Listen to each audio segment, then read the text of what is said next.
Okay, so we are doing psychodynamic approach.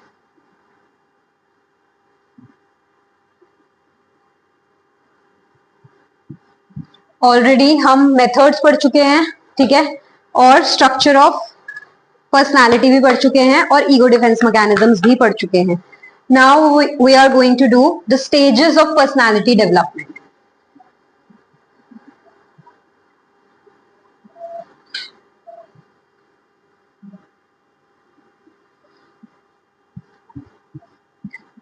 अब disclaimer दे रही हूं पहले ही, कुछ चीजें अजीब लग सकती हैं, बट ठीक है, we can't help it. Okay, so Freud ने ये क्लेम किया कि जो हमारी पर्सनालिटी का जो कोर है, ठीक है, वो कहीं ना कहीं हमारे अर्ली स्टेजेस ऑफ डेवलपमेंट में, यानी कि हमारे चाइल्डहुड में डेवलप होना शुरू हो जाता है, यहां तक कि बन भी जाता है, ठीक है. So and it remains stable through out life. जो बन गया चाइल्डहुड में, अब वो स्टेबल रहेगा पूरी जिंदगी, until and unless you try to modify it or change it, and can be changed only with great difficulty. आपकी मेहनत लगेगी, क्योंकि आपका चाइल्डहुड में वो पर्सनालिटी का कोर बन चुका है, तो आपको मेहनत करके उसको चेंज करना पड़ेगा, ठीक है. Now he proposed a 5-stage theory of personality, also called psychosexual stages of development. बहुत बारी बच्चे कंफ्यूज हो जाते हैं कि स्टेजेस ऑफ पर्सनालिटी डेवलपमेंट की जगह साइकोसेक्सुअल स्टेजेस ऑफ डेवलपमेंट दे दिया, तो कंफ्यूज मत हो जाना, क्योंकि इसी को हम बोलते हैं साइकोसेक्सुअल स्टेजेस ऑफ डेवलपमेंट, ठीक है. और वैसे भी जहां सेक्सुअल आ जाए समझ जाओ कि फ्रॉयड की थ्योरी की बात हो रही है, ठीक है. सो problems encountered at any stage may arrest development and have long term effect on a person's life. अब अगर किसी भी स्टेज में, क्योंकि उन्होंने 5 स्टेजेस दिए हैं, अगर किसी भी स्टेज में कोई भी प्रॉब्लम आ गई और वो प्रॉब्लम आप रिजॉल्व नहीं कर पाए, तो आपकी जो पर्सनालिटी है, यानी कि जो आपका इमोशनल डेवलपमेंट है, वो उसी स्टेज पर अरेस्ट हो जाएगा, मतलब रुक जाएगा, या फिर आप पिछली वाली स्टेज पर वापस चले जाओगे, मतलब आप आगे बढ़ ही नहीं पाओगे, क्योंकि आपकी उस पर्टिकुलर स्टेज में प्रॉब्लम आ गई. अभी हम जब स्टेजेस पढ़ेंगे तब मैं समझाऊंगी किस तरीके की प्रॉब्लम्स आ सकती हैं. Okay, a brief description of the stages is given here. अब जो प्रॉब्लम आपकी आएगी, और अगर आपका किसी भी स्टेज पर अरेस्ट हो गया डेवलपमेंट, तो ये आपको आगे की लाइफ में भी प्रॉब्लम देगा. तो बहुत सारे लोग ये समझते हैं ना कि क्यों लोग मैच्योरली बिहेव नहीं करते हैं, उसके आंसर्स तुम्हें यहाँ मिल जाएंगे, क्योंकि बहुत लोगों का जो पर्सनालिटी होता है वो किसी एक पर्टिकुलर स्टेज पर अरेस्ट हो चुका है, वो उससे आगे ही नहीं बढ़ पाए, तो वो जिंदगी में क्या मैच्योरली बिहेव करेंगे, ठीक है. ओके, सो फर्स्ट जो स्टेज है वो है ओरल स्टेज. अब ये आती है 0 to 2 years के बीच, मतलब 0 to 2 years के बीच में ये रहेगा. अब according to doctor Sigmund Freud, जो बच्चे का इंस्टिंक्ट है वो उसके माउथ पर फोकस रहता है. ओरल से समझ में आ रहा होगा, हम इसमें माउथ पर बहुत ज्यादा फोकस करेंगे. This is the infants primary pleasure seeking centre, यानी कि हर बच्चे को माउथ से ही सबसे ज्यादा प्लेजर मिलता है, ठीक है. और इड में हम ऑलरेडी पढ़ चुके हैं कि हम क्या चाहते हैं, प्लेजर चाहते हैं और पेन को अवॉइड करना चाहते हैं, ठीक है. It is through the mouth that the baby obtains food that reduces hunger. The infant achieves oral gratification through feeding, thumb sucking, biting and babbling. तो मतलब हर चीज क्योंकि उसके माउथ में प्लेजर से उसको मिल रही है, तो जितनी भी चीजें, चाहे वो सक कर रहा है, बैबलिंग कर रहा है, या फिर वो अपने थंब को सक कर रहा है, कुछ भी वो कर रहा है, तो वो उसको प्लेजर दे रहा है, according to psychodynamic approach. It is during these early months that people's basic feelings about the world are established. क्योंकि इस दौरान सबसे पहले जो बच्चा है अपने एनवायरनमेंट से डील करना सीख रहा होता है, तो इसी दौरान बच्चे की जो बेसिक फीलिंग्स होती हैं वर्ल्ड को लेकर, वो डेवलप होना शुरू हो जाती हैं. Thus, for Freud, an adult who considers the world a bitter place probably had difficulty during the oral stage of development. इसलिए साइकोडायनेमिक अप्रोच के अकॉर्डिंग जिस बच्चे की इन्फेंसी स्टेज में प्रॉब्लम रही होगी, वो बच्चा शायद पूरे इस वर्ल्ड को बहुत ही बिटर समझेगा, यानी कि नेगेटिव समझेगा, ठीक है. और ऐसा भी माना जाता है, it is not given in the personality theory in class 12, but जब तुम आगे पढ़ोगे साइकोडायनेमिक थ्योरी तो उसमें ये भी बता रखा है कि जैसे कुछ लोग होते हैं ना कि उनको मुंह में हर टाइम कुछ ना कुछ चाहिए, जैसे स्मोक बहुत ज्यादा करते हैं, चेन स्मोकर है, ठीक है, या फिर टोबैको बहुत ज्यादा कंज्यूम करते हैं जो लोग, वो क्या होता है, रजनीगंधा शायद वही होता है, तो वो चीज खाते हैं, तो उनको हर टाइम मुंह में कुछ चाहिए। तो ऐसे लोगों की जो डेवलपमेंट है वो ओरल स्टेज पर अटकी हुई है according to psychodynamic approach, according to Freud. That is why वो अपने मुंह से कुछ भी छोड़ना नहीं चाहते हैं, उनको हर टाइम अपने मुंह में कुछ चाहिए। जैसे एक छोटा बच्चा होता है उसको हर टाइम अपने मुंह में निप्पल चाहिए। हाँ भी क्लियर? क्यों हंस रहे हो?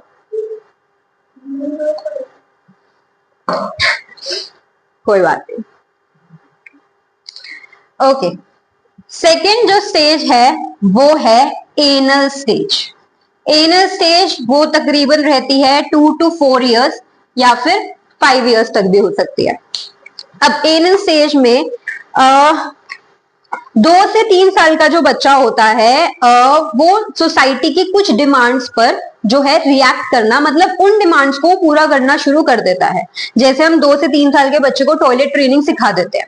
सो इन्फेंसी स्टेज तक यानी कि ओरल स्टेज तक बच्चे के पास में प्रिविलेज है कि उसे अपनी इन चीजों को कंट्रोल नहीं करना है। अगर उसे यूरिनेशन, उसको डेफिकेशन कंट्रोल करने की जरूरत नहीं है। 0 to 2 years में अगर बच्चा यूरिनेट कर रहा है या डेफिकेट कर रहा है, हम उसे कुछ कहते नहीं है, we simply clean it, right? But after the child grows to 2 or 3 years or 4 years, तो हम उसको टॉयलेट ट्रेनिंग देने शुरू कर देते हैं कि अब आपको बिहेव करना शुरू करना पड़ेगा, अब आपको अपना यूरिनेशन और डेफिकेशन कंट्रोल करना सीखना पड़ेगा, या फिर आपको उसके लिए टॉयलेट यूज करना पड़ेगा। ठीक है, सो इस स्टेज तक बच्चा जो होता है कुछ सोसाइटी की डिमांड्स को जो है ठीक कर, मतलब एक तरीके से पूरा करना शुरू कर देता है। One of the principal demands made by parents is that the child learns to control the bodily functions of urination and defecation. Most children at this stage experience pleasure in moving their bowels. अब according to psychodynamic approach, क्योंकि ये anal stage है और जो हमारा bowel movement है वो anal से ही होता है, that is why according to Freud ज्यादातर बच्चों को, मतलब ज्यादातर बच्चों को क्या, बच्चों को bowel movement में एक pleasure मिलता है, चाहे वो यूरिनेशन हो या फिर डेफोकेशन हो। तो बच्चे का प्लेजर कहाँ है? अब एनल में है। ठीक है, so most the anal area of the body becomes the focus of certain pleasurable feelings. This stage establishes the basis for conflict between the id and the ego and between the desire for babyish pleasure and demand for adult controlled behavior. अब इस stage में आकर बच्चे का जो conflict arise होता है वो इड और ईगो में होता है।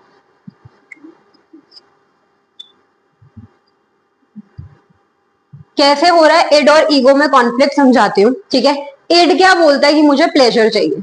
ठीक है, प्लेजर क्या मांग रहा है? बाउल मूवमेंट, और मुझे उसे कंट्रोल ना करना पड़े, मैं जब चाहूं जैसे चाहूं वहीं पे उस चीज को कर सकता हूं या कर सकती हूँ। This is what it demands.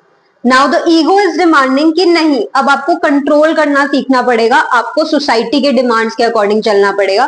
क्योंकि अगर 2 से 3 साल का बच्चा अगर कहीं पे भी यूरिनेट कर रहा है या कहीं पे भी डेफिकेट कर रहा है तो बच्चा जज होगा, उसके माँ बाप भी जज होंगे, right? So that is why ये सोसाइटी की डिमांड है। तो कहीं ना कहीं इड और ईगो में कॉन्फ्लिक्ट आ रहा है, वो चाहता कुछ और है लेकिन उसको करना कुछ और पड़ रहा है, जिसकी वजह से बच्चे के अंदर एक कॉन्फ्लिक्ट अराइज होना शुरू होता है। ठीक है, अब इस स्टेज का जो मेन पर्पस है वो यही है कि बच्चे को इस कॉन्फ्लिक्ट से गो थ्रू करना पड़ेगा। अगर वो इस चीज से अच्छे तरीके से गो थ्रू कर गया कि ओके पहले I use to do it and nobody used to criticize me or anything, but now I cannot, so I have to deal with it. I have to start controlling my urination and defecation or my bowel movement. ठीक है, तो अगर बच्चे ने ये चीज समझ ली तो बच्चा एनल स्टेज से निकल के नेक्स्ट स्टेज पे पहुंच जाएगा। अगर वो नहीं सीख पाया तो कहीं ना कहीं उसकी डेवलपमेंट एनल स्टेज पर अरेस्ट हो जाएगी। ठीक है, आगे चलें।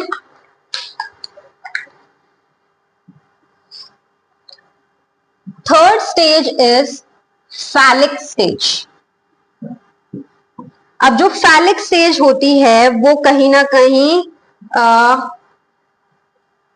4 to 7 ईयर्स मान के चलो कि इतने साल में फैलिक स्टेज रहती है, ठीक है। अब फैलिक स्टेज क्या है? ये स्टेज जो है ये जेनिटल्स पर फोकस करती है, ठीक है, genitals of both male and female, ठीक है। सो at around ages 4 and 5 children begin to realize the differences between males and females। मतलब 4 से 5 साल की उम्र में उनको समझ में आ जाता है कि मेल्स क्या होते हैं और फीमेल्स क्या होती हैं।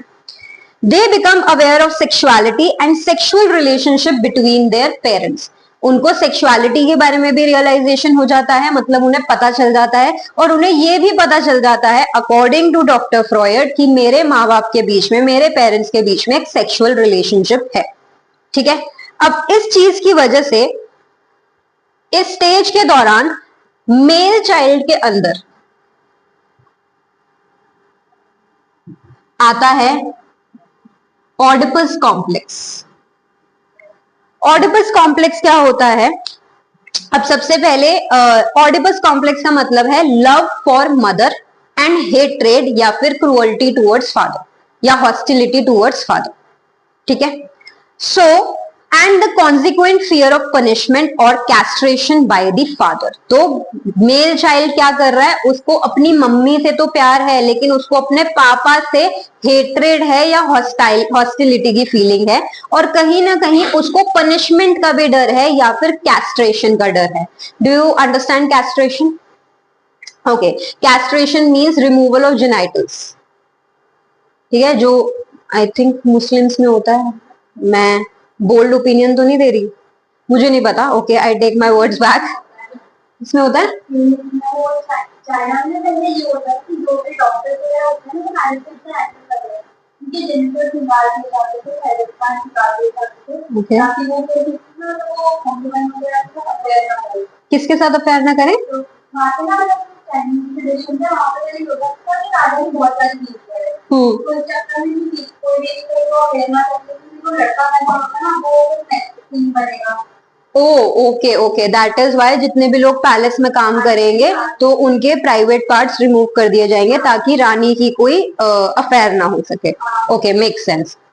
सो एक मेल चाइल्ड को भी ऑडिपस कॉम्प्लेक्स में यही होता है कि उसको अपनी मम्मी के टूवर्ड्स फीलिंग्स हैं और पापा के टूवर्ड्स हॉस्टिलिटी है, ठीक है, और उसको कहीं ना कहीं पापा से डर लगता है कि मुझे पनिशमेंट मिलेगी, कैसी भी पनिशमेंट हो सकती है, and the intensity of punishment can be castration as well, ठीक है, क्योंकि कहीं ना कहीं पैलिक स्टेज का फोकस कहाँ है? जेनिटल्स पर है। तो बच्चे को अपने जेनिटल्स से प्लेजर जरूर मिल रहा है, मतलब वो अपने जेनिटल्स को लेके इनसिक्योर है।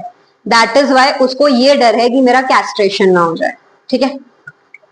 सो अब ये जो हमने ऑडिपस कॉम्प्लेक्स रखा है, इसका नाम ऑडिपस कॉम्प्लेक्स क्यों रखा गया है? क्योंकि Oedipus was a Greek king who unknowingly killed his father and then married his mother. तो गलती से उसके पापा की हत्या हो जाती है और फिर वो अपनी मम्मी से ही शादी कर लेता है। This was the Greek Oedipus king, तो इसलिए इसी पर रखा है Oedipus complex. Now, a major developmental achievement of this stage is the resolution of Oedipus complex। इस स्टेज में बहुत जरूरी है कि बच्चा अपने Oedipus complex को रिजॉल्व करे। मतलब मम्मी के टूवर्ड्स जो उसकी फीलिंग है वो तो ठीक है, लेकिन पापा के टूवर्ड्स जो उसका हेट्रेड या हॉस्टिलिटी है या जो डर है उसका रिजॉल्व होना बहुत ज्यादा जरूरी है, और उसको मम्मी के टूवर्ड्स भी जो उसकी फीलिंग है उसको कहीं ना कहीं ड्रॉप करने की जरूरत है।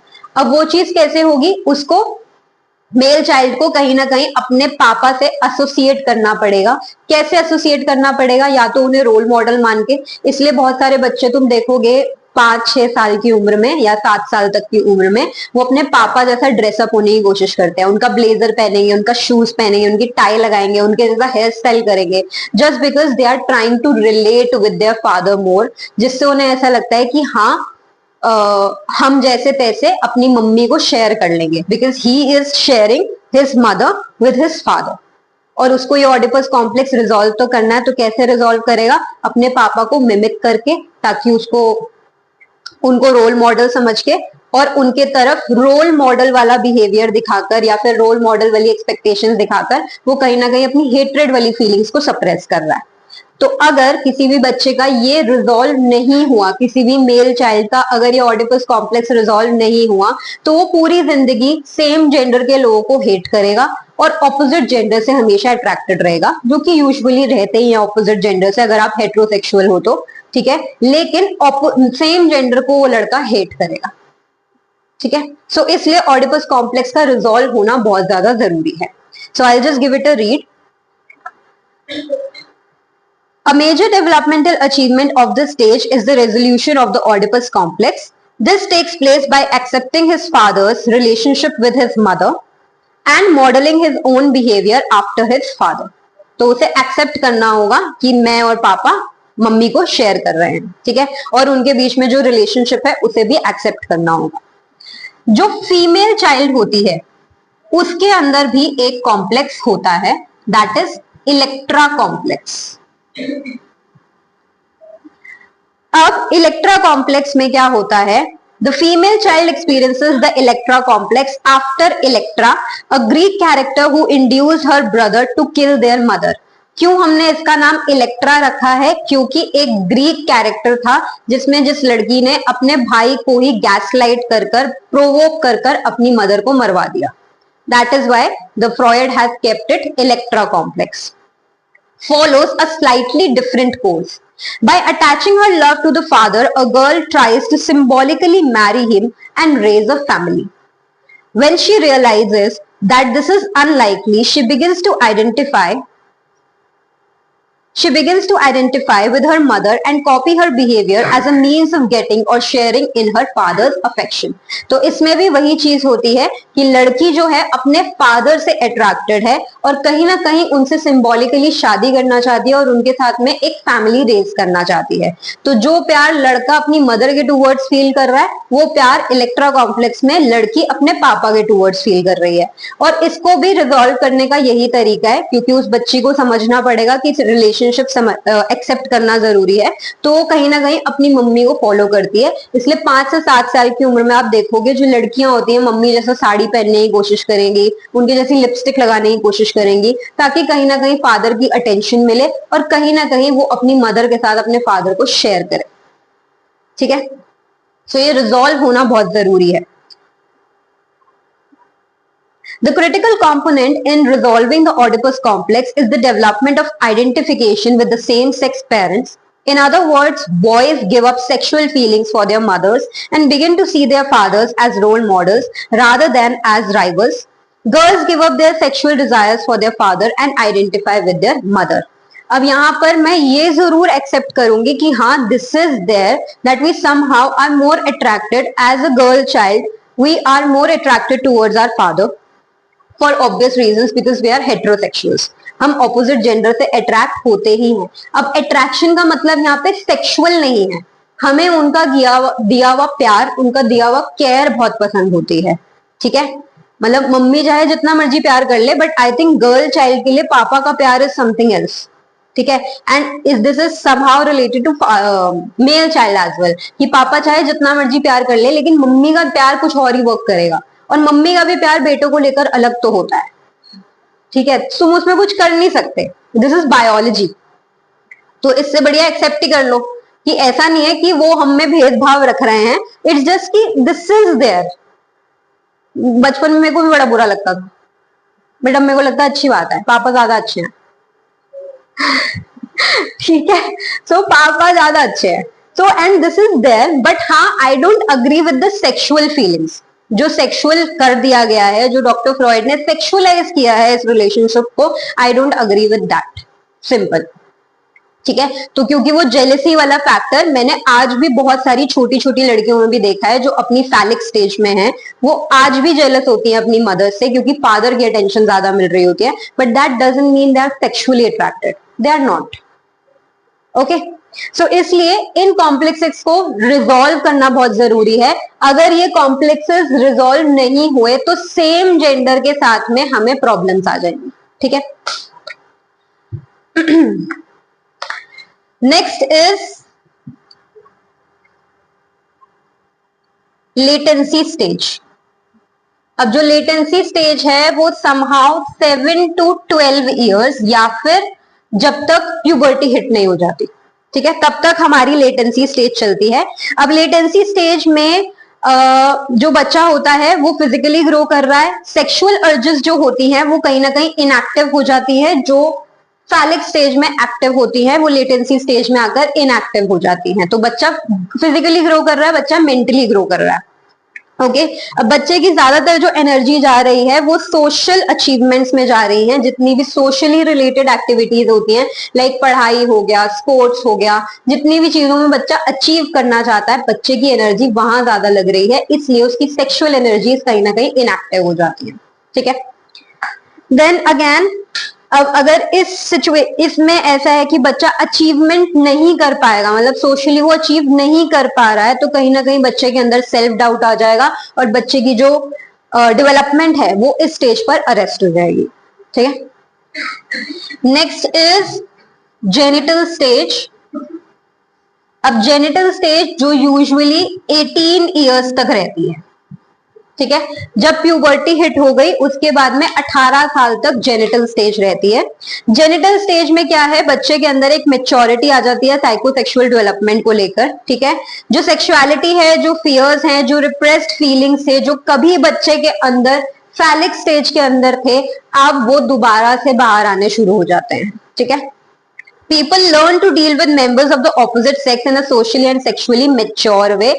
फैलिक स्टेज के अंदर बच्चे के अंदर मेच्योरिटी नहीं थी उस सेक्सुअल अर्जेस से सही तरीके से डील करने की, लेकिन इस जेनिटल स्टेज में आकर बच्चे को ऑपोजिट जेंडर से मेच्योरली बिहेव करना आ जाता है और अपनी सेक्सुअल अर्जेस से भी मेच्योरली बिहेव करना आ जाता है। ठीक है, however, if the journey towards this stage is marked by excessive stress or overindulgence, it may cause fixation to an earlier stage of development। लेकिन जेनिटल स्टेज तक पहुंचते पहुंचते अगर बच्चे ने इन सारी की सारी स्टेजेस पर बहुत ज्यादा स्ट्रेस, बहुत ज्यादा डिस्ट्रेस का सामना किया है, तो कहीं ना कहीं बच्चा शायद यहाँ तक पहुंचेगा ही नहीं, उससे पहले की जितनी भी स्टेजेस हैं उस पर उसकी डेवलपमेंट फिक्सेट हो जाएगी, यानी कि अरेस्ट हो जाएगी। क्योंकि बच्चा अगर यहां से नहीं निकल पा रहा है ढंग से, तो वो लेटेंसी तक कैसे पहुंचेगा, लेटेंसी से सही से नहीं निकल पा रहा है तो वो जेनिटल स्टेज तक कैसे पहुंचेगा। ठीक है, क्लियर हुआ? Now Freud's theory also postulates that as children proceed from one stage to another stage of development,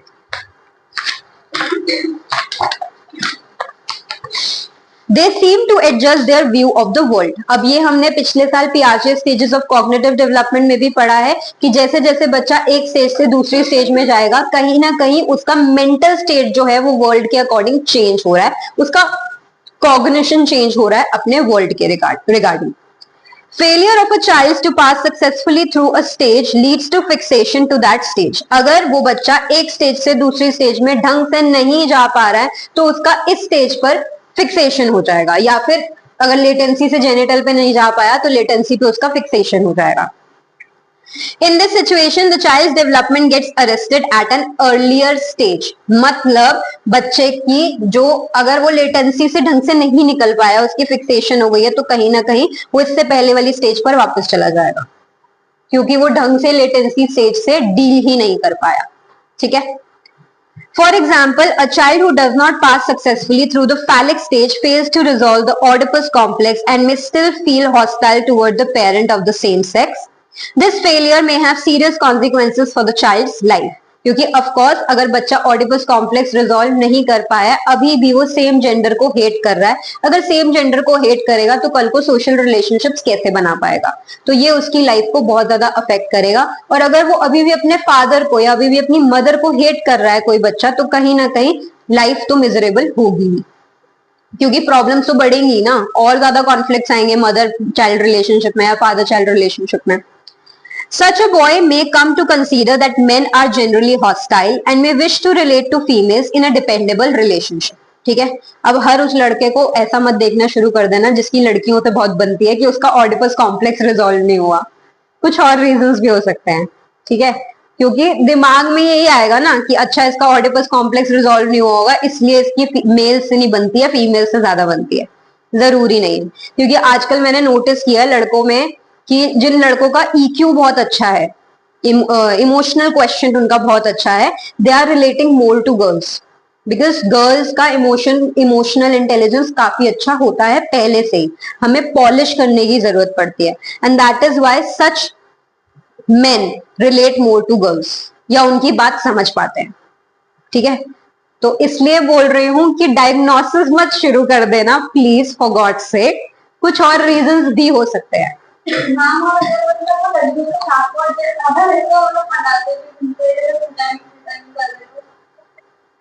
समझ नहीं आया, come again.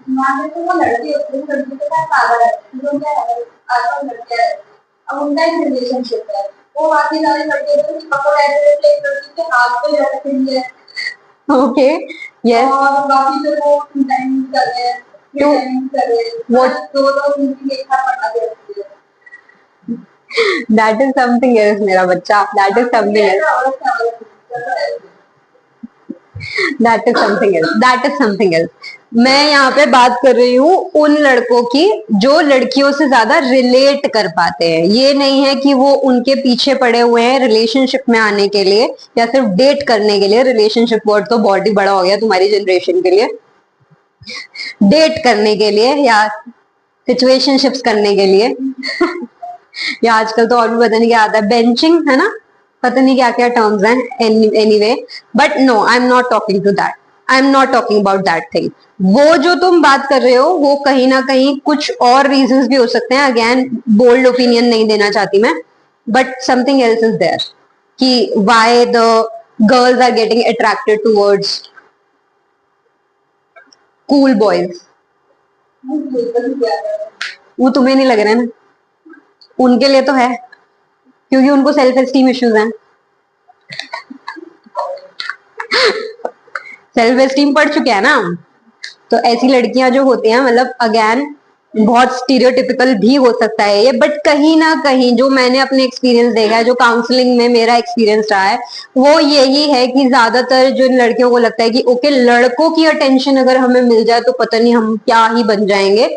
I think they are struggling with self esteem issues in physical appearance, क्योंकि उनके घरों में may be या तो ये बातें हो रही हैं कि ओ कौन लड़का तुझे पसंद करेगा, या लड़के ने अगर एडमायरेशन दिखा दी तो मतलब आप परफेक्ट हो, so that is why they are inclination towards more towards boys, कि अगर इनकी वैलिडेशन मिल गई तो मतलब मैं सुंदर हूं, है ना।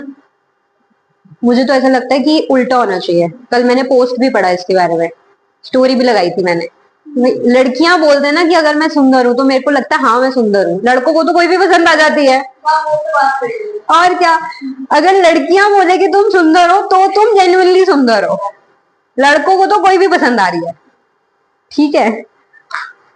So yes, your self esteem should not depend on anybody, सिर्फ लड़कों को क्यों बोलूं मैं, ऑन एनीबडी, ना तुम्हारे फैमिली मेंबर्स, ना तुम्हारा पार्टनर, ना ये सोसाइटी, ना ये दोस्त, तुम्हारा सेल्फ एस्टीम तुम पर डिपेंड करना चाहिए, तुम खुद को अच्छा मानोगे, शीशे में देख के खुद की बलाएं ले लो यार, सिंपल, ये चीज शुरू करोगे ना तुम, तुम्हारा सेल्फ एस्टीम 1 महीने में देखना, सीरियसली बोल रही हूँ, आई डू दिस थिंग ना चलो मेरा तो अंदर से निकलता है, तुम खुद से करना शुरू करो, अपने आप सेल्फ एस्टीम फिजिकल अपीयरेंस में बढ़ जाएगा, and we all are beautiful यार, मतलब मेरे को नहीं समझ में आता कि ये किस बात का वो है कि कोई इंसान के अगर बाल ऐसे हैं या उसकी फिगर ऐसी है या उसकी बॉडी ऐसी है, उसका रंग ऐसा है तो वो सुंदर है, वी ऑल आर ब्यूटीफुल, भगवान ने क्यों डाइवर्सिटी क्रिएट करी है, इसलिए तो क्रिएट करी है, वेरिएशन क्यों है, इसलिए तो है। सो सोसाइटी के ब्यूटी स्टैंडर्ड्स में मत फंसो, दलदल है, फंसते रह जाओगे, दलदल है, और तुम्हारी वर्थ शादी डिसाइड नहीं करती है, घर वालों को बोलने दो, मुझे पता है ना अभी भी वही कैम चल रहा है। Okay, way was I, regression. Okay, so regression is also a likely outcome in such situation. एक है fixation और एक है regression. It takes a person back to an earlier stage. Regression occurs when a person's resolution of problems at any stage of development is less than adequate. In this situation, people display behaviors typical of a less mature stage of development. Fixation में क्या है, difference समझा देती हूँ, ठीक है। Fixation का मतलब है कि जैसे सपोज करते हैं कि तुम्हारा फैलिक स्टेज पे फिक्सेशन हो गया, तुम अपना ऑडिपस या इलेक्ट्रा कॉम्प्लेक्स रिजॉल्व नहीं कर पाए, you still have the hatred feeling towards the same gender, ठीक है। तो यहां पर अब तुम्हारी फिक्सेशन हो जाएगी, तुम लेटेंसी के बाद में तुम लेटेंसी तक भी नहीं पहुंच पाओगे, तो जेनिटल तक तो क्या ही पहुंच पाओगे, ठीक है। रिग्रेशन क्या होता है कि अगर किसी भी स्टेज में तुम्हारा जो इमोशनल डेवलपमेंट है किसी भी कॉम्प्लेक्स से या किसी भी कॉन्फ्लिक्ट से डील करने का, अगर वो कम है या फिर लेस देन एडिक्वेट है, तो फिर आप उससे पिछली स्टेज पे चले जाओगे, मतलब आप उससे भी इमेच्योर बिहेव करना शुरू कर दोगे। जैसे अगर सपोज करते हैं कि कोई बच्चा यहाँ पे अचीवमेंट ओरिएंटेड होता है, ठीक है, अगर बच्चा अचीवमेंट नहीं कर पाया किसी भी वजह से, तो 7 से 12 साल में उसकी जो है, उसके बाद में उसने ये चीज जो है जेनिटल स्टेज पे वो ले गया, जेनिटल स्टेज में कहीं ना कहीं उसको प्रॉब्लम आने लग गई, अब वो जेनिटल स्टेज भी ढंग से नहीं रेस्क्यू कर पा रहा अपने, तो वो लेटेंसी स्टेज पर वापस चला जाएगा। तो मतलब उसकी जो मेच्योरिटी लेवल होगा वो 7 से 12 साल के बच्चे का होगा। अपने आसपास तुम्हें ऐसे बहुत लोग दिखेंगे, ठीक है। तो always remember, always always remember कि जितनी भी चीजें, मतलब तुम्हें जितने भी वियर्ड लोग मिलेंगे ना, कि ये बंदा मेच्योरली क्यों नहीं बिहेव कर रहा है, ये बंदा अपनी एज के अकॉर्डिंग क्यों नहीं बिहेव कर रहा है, दैट मीन्स कहीं ना कहीं उनके कहीं किसी चाइल्डहुड स्टेजेस में, not talking about the psychosexual stages but there are various stages, उसके किसी ना किसी चाइल्डहुड स्टेज में कहीं ना कहीं कोई प्रॉब्लम आई है जिसकी वजह से उसका इमोशनल डेवलपमेंट ही नहीं हो पाया। Always remember this. नार्सिसिज्म बहुत सुना होगा तुमने, नार्सिसिस्टिक पर्सनालिटी डिसऑर्डर, नार्सिसिज्म आजकल बड़ा कूल भी हो गया तुम्हारी जनरेशन के लिए, वो नार्सिसिस्ट सबसे घटिया डिसऑर्डर है वो। खैर डिसऑर्डर्स तो सारी बेकार है, बट नार्सिसिस्ट आर द सबसे बेकार लोग, सॉरी, हाँ मतलब सबसे बेकार लोग होते हैं। और नार्सिसिज्म में भी यही होता है कि उनके चाइल्डहुड में कहीं ना कहीं कोई प्रॉब्लम आई होती है जिसकी वजह से उनका इमोशनल डेवलपमेंट जो है उस जगह पर अरेस्ट हो गया है। मतलब 15 से 16 साल के बच्चे के ऊपर अगर बहुत ज्यादा सपोज करते हैं कि उसने अपने एक पेरेंट को खो दिया, डेथ हो गई पेरेंट की, या फिर कुछ और ट्रॉमा आ गया जिसकी वजह से उसका इमोशनल डेवलपमेंट हो ही नहीं पाया, तो आज भी वो इंसान 14-15 साल के बच्चे जैसा बिहेव कर रहा है कि ओ मेरे को अटेंशन दो, मेरा पॉइंट ऑफ व्यू है, तुम्हारा पॉइंट ऑफ व्यू कोई पॉइंट ऑफ व्यू ही नहीं है, वो सब कुछ अपने बारे में बना देंगे। सो ऑलवेज रिमेंबर दिस, ठीक है। सो ऐसे लोगों को I think you should see from the eyes of pity, deal करने को नहीं कह रही हूं, ज्यादा एम्पथी दिखाओगे तब भी लोग तुम्हें पागल बना देंगे। एम्पथी दिखाओ लेकिन बाउंड्री भी क्रिएट करो, ठीक है। तो ये समझना बहुत जरूरी है कि हाँ उनके साथ में प्रॉब्लम है, बट इसका मतलब ये नहीं है that you will deal with it, you don't have to deal with it, छोड़ दो उनको उनके हाल पे, सिंपल, ठीक है। साइकोडायनेमिक अप्रोच क्लियर हुई। फिक्सेशन और रिग्रेशन पे 2 नंबर का क्वेश्चन आ सकता है, फिक्सेशन को डिफाइन करो या रिग्रेशन को डिफाइन करो। इसके अलावा stages of psychosexual stages of development can be a 6 marker question अपने आप में, या 4 नंबर का क्वेश्चन भी हो सकता है। अगर 6 नंबर में आया ये क्वेश्चन तो फिर मुझे प्रॉपर इंट्रोडक्शन चाहिए साइकोडायनेमिक अप्रोच का, किसने दिया, क्या पूरा का पूरा अप्रोच का बेसिस है, और उसके बाद तुम स्टेजेस पर आओगे, ठीक है। और स्टेजेस में फिर फिक्सेशन और रिग्रेशन दोनों के दोनों इंक्लूड करोगे। बेसिकली 6 नंबर के क्वेश्चन में तुम कुछ नहीं छोड़ सकते, सब कुछ इंपॉर्टेंट है, ठीक है। क्लियर हुआ?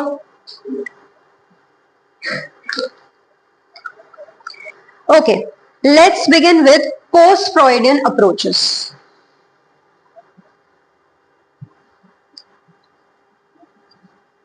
अब ये साइकोडायनेमिक के ही अंदर है, तो ये अलग अप्रोच नहीं है।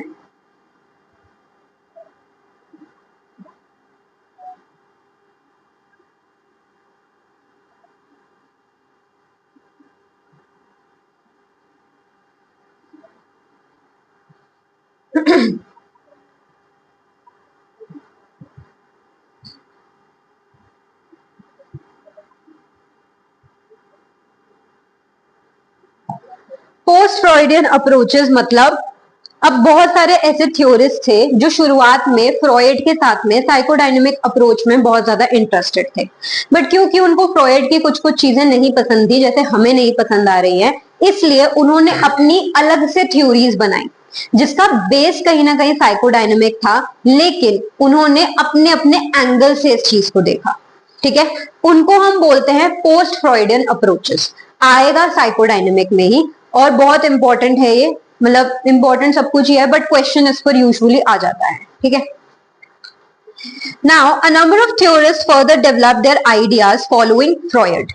Some had worked with him and then moved on to develop their own versions of the psychoanalytic theory. These theorists have been called neo-analytic or post-Freudian in order to differentiate their work from Freud's. तो do not get confused, neo-Freudian और post-Freudian बोलते हैं हम उनको। neo-Freudian approaches भी हो सकता है, post-Freudian approaches भी होता है। ठीक है, these theories are characterized by less prominent roles to sexual and aggressive tendencies of the id and expansion of the concept of ego. तो जिस चीज से हमें प्रॉब्लम थी उस चीज से बाकी थ्योरिस्ट को भी प्रॉब्लम थी। उन्होंने इड के सेक्सुअल और अग्रेशन इंस्टिंक्ट्स पे ना काम करके बल्कि ईगो और सुपर ईगो पर ज्यादा काम किया। ठीक है, The human qualities of creativity, competence and problem solving abilities are emphasized. तो यहाँ सिर्फ और सिर्फ सेक्सुअल चीजों पर फोकस करने की बजाय उन्होंने ह्यूमन बींग्स की क्रिएटिविटी, उनकी कॉम्पिटेंसी कैसे बूस्ट की जा सकती है या किस चीज पर बेस्ड होती है या उनकी प्रॉब्लम सॉल्विंग किस सोर्स से आ रही है, इस पर ज्यादा फोकस किया गया in neo Freudian approaches. Some of these theories are briefly described here. तो सबसे पहली जो थ्योरी है वो है कार्ल यूंग की, ठीक है, AIIMS and aspirations.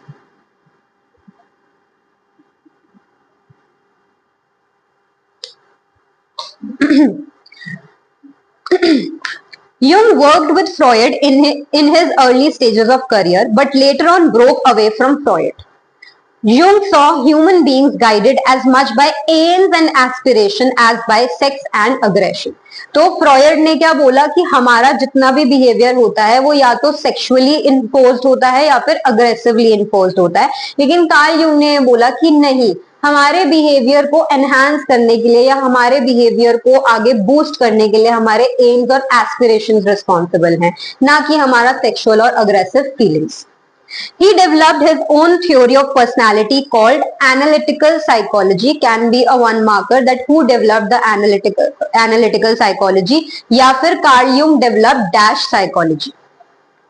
The basic assumption of this theory is that personality consists of competing forces and structures within the individual that must be balanced rather than between the individual and the demands of society or between the individual and reality. इस line का मतलब ये है कि Karl Jung ये मानते हैं कि हमारे अंदर ही कुछ ऐसी competing forces हैं जिसके अंदर हमें बैलेंस क्रिएट करने की जरूरत है। तो हमें बाहर किसी से वो नहीं करना, कंपीट नहीं करना है, हमारे अंदर ही कुछ कंपीटिंग फोर्सेस हैं जिनको हमें बैलेंस आउट करना है। ठीक है, अब इसमें से मैं बता देती हूँ।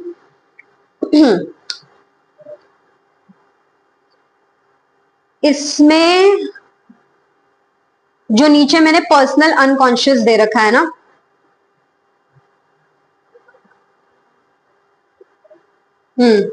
जो पर्सनल अनकॉन्शियस दे रखा है वो सीबीएसई का पार्ट नहीं है। ठीक है, वो मैंने इसलिए दे रखा है कि अगर मैं तुम्हें दोनों अनकॉन्शियस की बात जब तक नहीं समझाऊंगी तब तक तुम्हें ये थ्योरी समझ में नहीं आएगी। तो जब ये थ्योरी लिखनी होगी तो पर्सनल अनकॉन्शियस नहीं लिखना है, वो सिर्फ और सिर्फ समझने के लिए। ठीक है, So Jung claimed that there was a collective unconscious consisting of archetypes or primordial images. अब जो टर्म्स मैंने इस तरीके से इटैलिक्स में लिख रखी हैं वो ऐसे ही लिखनी है तुम्हें कि यूंग के अकॉर्डिंग हमारे अनकॉन्शियस में आर्केटाइप्स होते हैं और प्रीमोडियल इमेजेस होते हैं। अब हम आगे समझेंगे कि आर्केटाइप्स और प्रीमोडियल इमेजेस क्या होते हैं। ठीक है, तो उनके हिसाब से एक कलेक्टिव अनकॉन्शियस है और एक पर्सनल अनकॉन्शियस है। ओके, अब कार्ल यूंग ये मानते हैं, बेसिक समझा देती हूँ कि क्या है। दो तरीके के अनकॉन्शियस हैं, personal and collective unconscious. Carl Jung ये मानते हैं कि जो हमारा कलेक्टिव अनकॉन्शियस है वो कहीं ना कहीं हमने अपने एंसेस्टर्स से इनहेरिट किया है। मतलब जितनी भी हमारी चीजें हैं, जैसे तुम ये देखो कि ज्यादातर लोग रिलीजियस हैं, कोई अगर इंसान है कि जो कि एथिस्ट है, ठीक है, वो भी अगर कहीं ना कहीं प्रॉब्लम में फंसा तो उसके मुंह से ओ गॉड ही निकलेगा, चाहे वो उस गॉड में मानता भी नहीं है। बिकॉज कहीं ना कहीं हमारे कलेक्टिव अनकॉन्शियस में रिलीजियसनेस है, स्पिरिचुअलिटी है।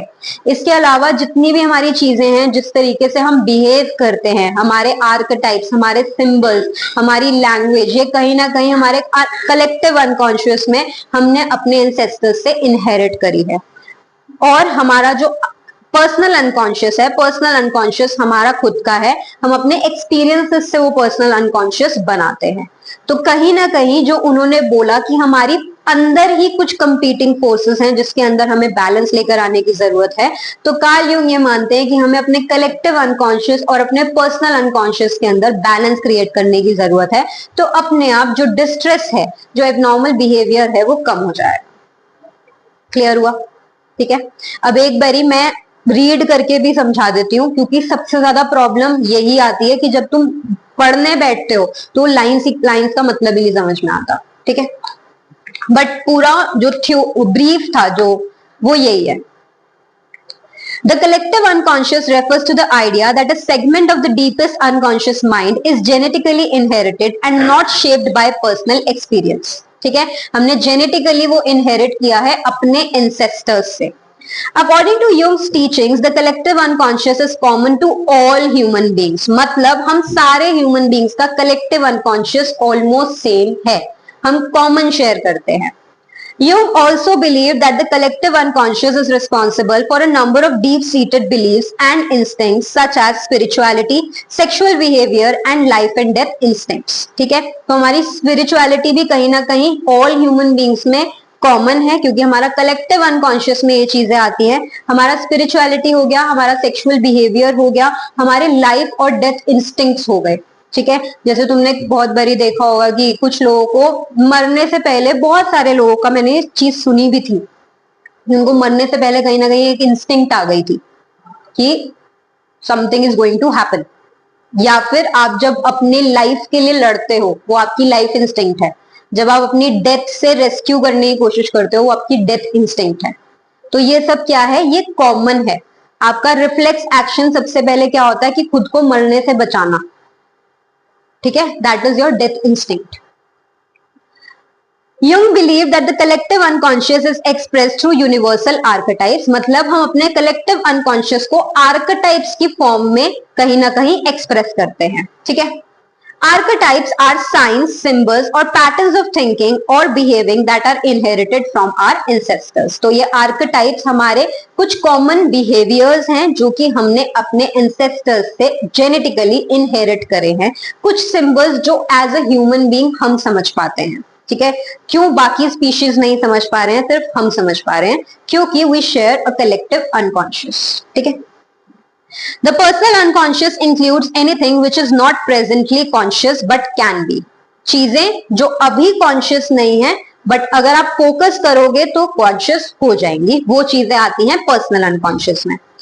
The personal unconscious is made up essentially of contents which have at one time been conscious but have disappeared from consciousness through having been forgotten or repressed. वही psychodynamic वाली चीज कि कभी आप उन चीजों के बारे में कॉन्शियस थे, लेकिन क्योंकि वो आपको बहुत ज्यादा तकलीफ दे रही थी तो आप उनके बारे में भूल चुके हो या फिर आपने उनको रिप्रेस कर दिया है। ठीक है, The personal unconscious is like most people's understanding of the unconscious in that it includes both memories that are easily brought to mind and those that have been repressed for some reason. वो memories भी हैं जिनको मैं याद दिलाऊंगी तो याद आ जाएगा, और वो मेमोरीज भी हैं जो आपने रिप्रेस कर दी हैं क्योंकि वो बहुत ज्यादा डिस्ट्रेसिंग थी।